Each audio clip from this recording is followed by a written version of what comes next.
All right, I took a few notes here. I think I've pretty much exhausted this subject many times before in the past, but I went ahead and just took a few notes here, and I'm going to try to go through this again. I'm going to make it very brief, though, very brief, okay? People, I understand that brand new people are coming on board and people are learning, and some people have the spirit of truth and some don't. You have to understand that whenever you are clean, everyone that is around you or listens to you, if they are dirty or dirty gray, they don't feel comfortable. And what they want to do is taint you with their dirt and taint you with their filthy mind because they're vile. And there's a literal sickness upon people's minds. And so people are trying to create this utopia of a world for you to live in. And they're not comfortable unless you're doing things the way they want you to do it. With that said, I'm going to go ahead and go over here to my notes I've written down and try to give you bullet points. What's the difference between a republic and a democracy? And it goes a lot deeper than that too, okay? But let's just put republic on one side, democracy on the other side, okay? In a republic is for the man. That means me, you, woman, child. That's what a republic is for. A democracy is for the federal government. And so anytime you hear them over and over again, in our democracy, in our democracy, in our democracy, you're hearing all these selected officials trying to drill into your mind concretely the form of government that they have personally chosen for you to live by. And then when you hear the press continually keep repeating what these elected politicians of the corporations of the United States of America repeating, you know that they're on their side and they're in the same bed, because you don't never, ever hardly hear either the mainstream news media using the word republic or the president, anybody in the Congress. It's crazy because they're trying to change our minds from a constitutional republic to a democratic democracy. That's what they're saying. But notice that every time you hear the word democracy, that means they have a different government other than what was given to us by the founding fathers that they want everybody to believe and function by. And matter of fact, they are functioning by. They just ain't telling you. That's why when you go into these kangaroo court systems, you feel like you've been raped and you haven't been heard, because that government is not a form of government for you. All right. Another bullet point. A republic is of, by, for, and from, and to the people. Let me repeat that again. A republic is of, by, for, from, and to the people. A democracy, on the flip side, is predicated upon the majority of all men. All right? As the old saying goes, in a republic, the majority cannot take away the rights of one individual. But in a democracy, the majority can take away the rights of one individual. And that's what they're trying to cram down our throats right here. You have inalienable rights just simply by being born as a human being. And the government and the power of government is to the people. All right. Let's get another bullet point. All right. In a republic, power comes from the people. Power comes from the people. But in a democracy, it's who determines what to place on the majority of all men. And that's why, a long time ago, that the founding fathers, they didn't want this kingship, this Caesar type thing. And that's what, believe it or not, America is functioning after now. When you watch the president, he's not functioning under the Constitution or from a constitutional republic perspective and point of view. He's functioning from a democracy perspective. That's why I keep hearing, I keep trying to tell you people over and over again. All right. And so if power comes from the people, that means those who are the elected officials. That's where it should be rather than selected. Then they should be the ones to have their representatives to do the will of the people instead of the will of the individual who is supported by the corporations who give them more campaign contributions and monies and donations than they actually derive from the people, from the states through taxation. And what we have in this country is we have a serious, heavy taxation without representation. And so they can keep talking about tax reform over and over again. But I want to remind you, and I say it again, I'm going to remind you, government concedes nothing. Power concedes nothing. You need to understand that, all right? Okay, in a republic places limitations on government. But in a democracy, the one who holds the power, the feds, the agencies, and the bureaucrats. In other words, in a democracy, they don't care about no limitations being placed on them, because in their mind, they don't live in a republic. They live in a democracy. So when they're functioning after the doctrine of living in a democracy, they believe that power is derived from them simply because we hold the power.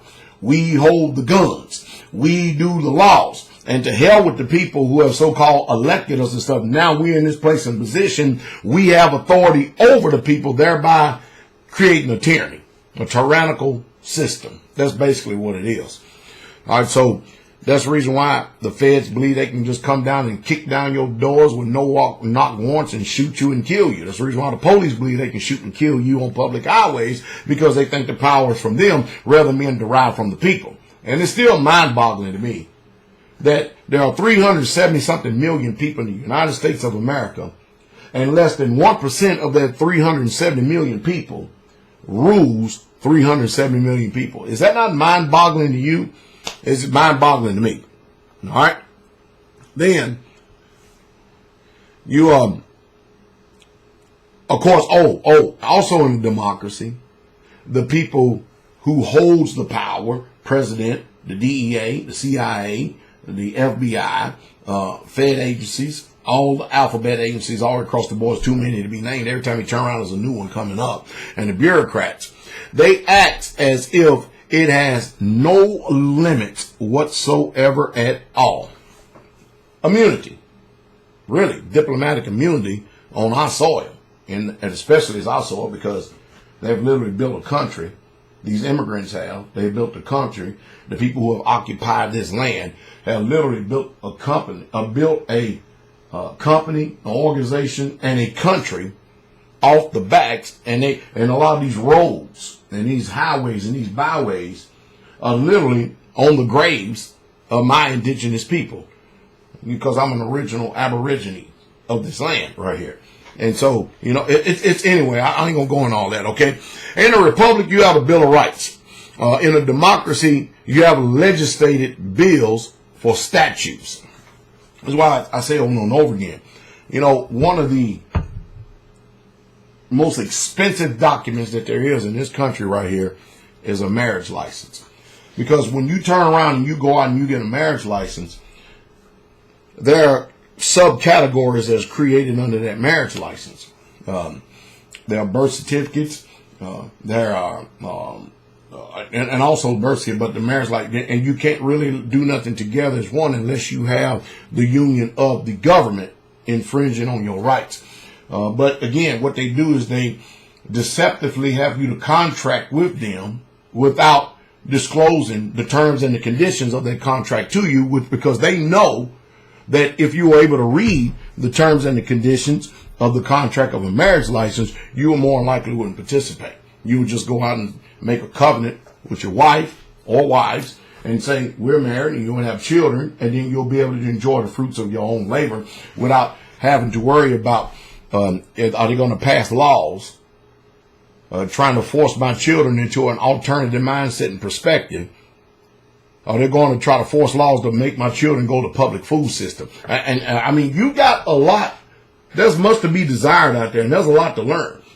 But if you know, many of you out there, you're so used to working for other people, you can't think another way. You can't think outside the box. You can't, my attitude and mindset in life has always been this. Step out on the water. Come on out on the water. Everything is fine. You see, to step out on the water takes faith. And most of you, safety is faith. That's why you can't exercise faith and actually grow any, because unless things are done traditionally the way you've always have done them, there's a thing called the spirit of fear that keeps you from stepping out on the water. And so most of you are comfortable with working for someone. You're comfortable with doing things the way that they tell you to do it, not realizing the law. Because, first of all, it takes too much time, energy, and effort to read the law, to comprehend the law, and then to declare the law. Because remember, you don't have any rights. The only rights that you have are the rights that you can declare. Period, point blank. If you can't declare them, you can forget about it. You can holler, I've got my rights. And what you want them to do, you want them to tell you what your rights are when you're totally ignorant of the law. And there's such thing in this world that ignorance of the law is no excuse. See, most of you are so used to functioning in slavery mindset and in bondage that anytime you get outside of that, you actually believe that the freedom and liberty is your enemy. You believe it. You really truly do. That's why I often say that a slave that loves his chains have no reason whatsoever at all, has no reason whatsoever even to be free. They don't even thinking about being free. So it's hard to try to remove people from this mental gymnastics and this mindset that they have developed in this country and in this world right here, because they're not used to thinking. They're not used to exploring. They're not used to exercising their ability, sovereign ability to use self-autonomy and to actually grow thereby and then live that way. They're just simply not used to it. They love their chains. That's why you would never, ever see the function of faith operating in your life. Most of you are just going to continue to keep benefiting off of those who are constantly demonstrating faith. And you're hoping that their benevolence is going to just take you on through life. But hey, there's going to come closure all this pretty soon, because you can't serve two masters. And fear and faith is the direct opposite, just like fear and unbelief is. So it takes intelligence. It takes due diligence. It takes self-autonomy. It takes a lot of inconvenience of your, soap opera time, movie time, leisure time, doing nothing time. And again, if you're not growing, you are dying. Did you hear me? If you are not growing, then you are dying. And most of you are dying because you're not growing. Growth is also knowledge. Receiving the knowledge of the truth, growing in grace, growing in knowledge, growing in favor, growing in knowledge. And most of you just want to try to leach all the nutrients from the plants that are growing, and you want them to sustain you. And I'm making sense. I know I'm speaking agriculture, but I'm speaking spiritually as well. And I hope that some way, somehow, that I've been able to help you in defining the differences between a republic and a democracy.